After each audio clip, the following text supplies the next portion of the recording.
नमस्कार दोस्तों, स्वागत है आपका हमारे YouTube चैनल सेनानी न्यूज़ में। दोस्तों, चीन की बढ़ती मनमानी पर नकेल कसने के लिए 1248 अरब डॉलर के भारी भरकम बजट पर मुहर लग चुकी है। यह रकम चीन के रक्षा बजट 230 अरब डॉलर से 5 गुना से भी ज़्यादा है। हम आपको बताएंगे पूरा मामला क्या है। इससे पहले हम बता दें कि चीन की घेराबंदी के लिए इतनी बड़ी रकम की आखिर ज़रूरत क्यों पड़ी। दोस्तों, दरअसल चीन की दादागिरी और बढ़ती मनमानी से पूरी दुनिया परेशान है। चीन की हिम्मत इतनी बढ़ गई है कि वह विश्व शक्ति कहे जाने वाले अमेरिका को भी धमकी दे रहा है। कुछ महीने पहले अमेरिकी प्रतिनिधि सभा की अध्यक्ष नैन्सी पेलोसी जब ताइवान की यात्रा पर थीं, तब चीन ने उनको ताइवान से दूर रहने की चेतावनी दी थी। पूरी दुनिया चीन की इस हरकत से हैरान थी। चीन इतना मनबड़ हो गया है कि समय समय पर वह जापान और भारत जैसे अपने पड़ोसियों को भी आंखें दिखाने से बाज नहीं आता है। हालांकि जापान की सुरक्षा की गारंटी अमेरिका ने खुद ली है।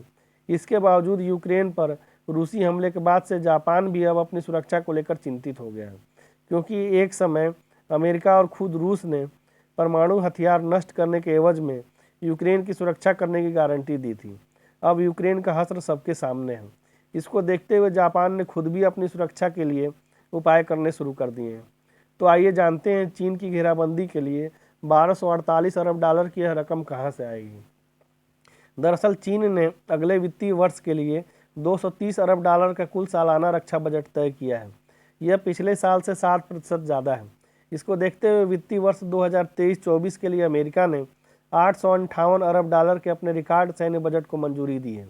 इसमें चीन से अमेरिकी राष्ट्रीय सुरक्षा चुनौती से निपटने के लिए अरबों डॉलर का प्रावधान किया गया है। वित्तीय वर्ष 2022-23 में अमेरिका का सैन्य बजट 777 अरब डॉलर था। इस तरह पिछले साल के मुकाबले अमेरिका ने अपने सैन्य बजट में 81 अरब डॉलर की वृद्धि की है। अब बात करते हैं चीन के पड़ोसी जापान की। दरअसल चीन से सबसे ज़्यादा खतरा जापान को ही है, क्योंकि जब भी अमेरिका से चीन की भिड़ंत होगी, निशाने पर जापान ही होगा, क्योंकि चीन जापान को अपना सबसे बड़ा दुश्मन समझता है। इसको देखते हुए शांतिवादी कहे जाने वाले जापान ने द्वितीय विश्व युद्ध के बाद अब तक के अपने सबसे बड़े सैन्य साजो सामान खरीदने की योजना बनाई है।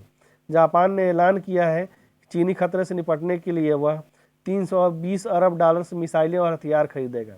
जापान द्वारा तय की गई यह रकम चीन के वार्षिक सैन्य बजट 230 अरब डॉलर से 90 अरब डॉलर ज़्यादा है।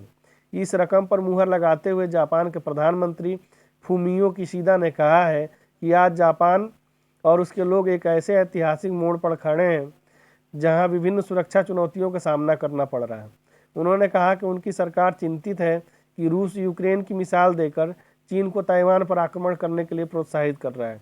इससे जापान के निकट चीनी खतरा बढ़ गया है। अब बात करते हैं अपने देश भारत की। भारत से चीन की सबसे बड़ी समुद्री और चीन जमीनी सीमा लगती है। भारत भी चीन से वैसा ही खतरा महसूस कर रहा है जैसा अमेरिका और जापान। जब चीन के खिलाफ युद्ध की बात होगी, तब भारत, अमेरिका और जापान एक साथ ही खड़े नजर आएंगे। हालांकि अभी भारत में वर्ष 2023-24 का बजट पेश नहीं हुआ है, लेकिन वित्तीय वर्ष 2022-23 में भारत का रक्षा बजट 70 अरब डॉलर था। भारत का आम बजट अगले हफ्ते संसद में पेश होगा। तवांग और गलवान में झड़प को देखते हुए भारत के रक्षा बजट में भी वृद्धि होनी तय है। खैर, अमेरिका, जापान और भारत के कुल सैन्य बजट को मिला दिया जाए तो यह रकम 1248 अरब डॉलर बैठती है। यह रकम चीन के रक्षा बजट 230 अरब डॉलर से 1018 अरब डॉलर अधिक है। तो दोस्तों, आपको हमारा यह वीडियो कैसा लगा, हमें कमेंट करके बताएं। साथ ही हमारे चैनल को लाइक और सब्सक्राइब कर लें, ताकि जब भी हम कोई नया वीडियो बनाएं, आप तक सबसे पहले उसकी सूचना पहुंचे। मिलते हैं फिर एक नए वीडियो के साथ। तब तक के लिए नमस्कार।